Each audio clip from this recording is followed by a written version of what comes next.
By the way, I'm not sure we can load everything up. So let me front load it on you. All right. So catch this thought now.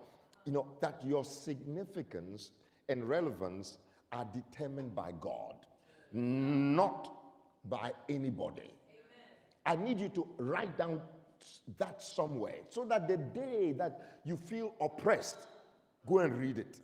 The day someone thinks less of you and says that you are not qualified to be here, go read it and say, my significance is from God and it's not from your opinion.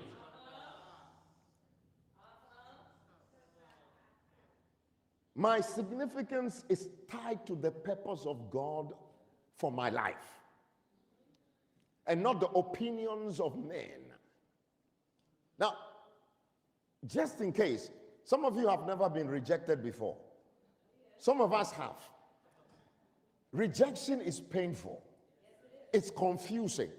It can cause you to feel like leaving and resigning. But you see, rejection does not change my significance and relevance.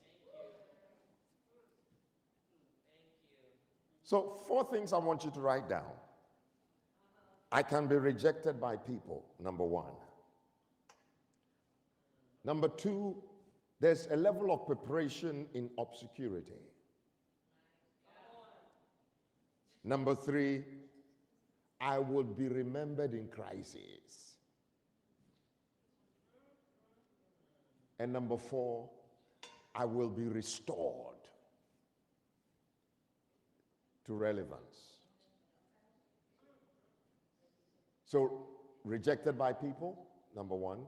Number 2, prepared in obscurity. Number 3, remembered in crisis. Number 4, restored to relevance. See, you can be rejected, but you're not necessarily disposed of. I am made relevant by the purpose of God. See, my eyes are relevant because they were designed to perform a certain function. Now, my legs may not think so, but without my eyes, my legs are not going anywhere. So don't let us sit around and forget that the reason why you carry God's breath is that there's an assignment on your life. There is something unique that only you can deliver. There's something too important for this family you belong to be denied of if you sit on your hands. I came to wake you up. Some of us are saying that, what I have is small. No, what you have is not small. That's what we need. And some of us withhold. Listen, it's time to understand that we need every part of you. Every part of you.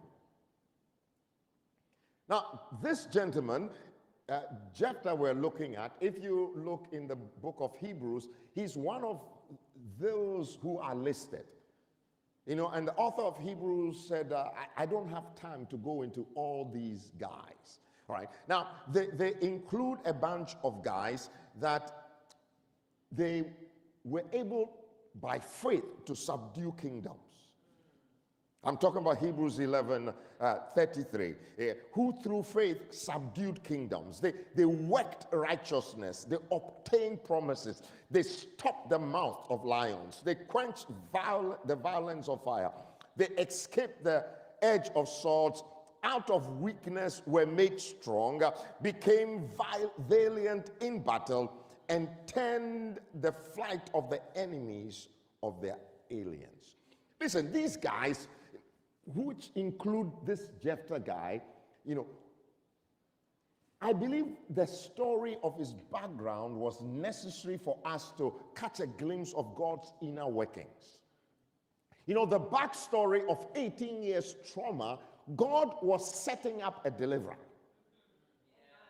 Now, we are not told at what age he was kicked out of his home.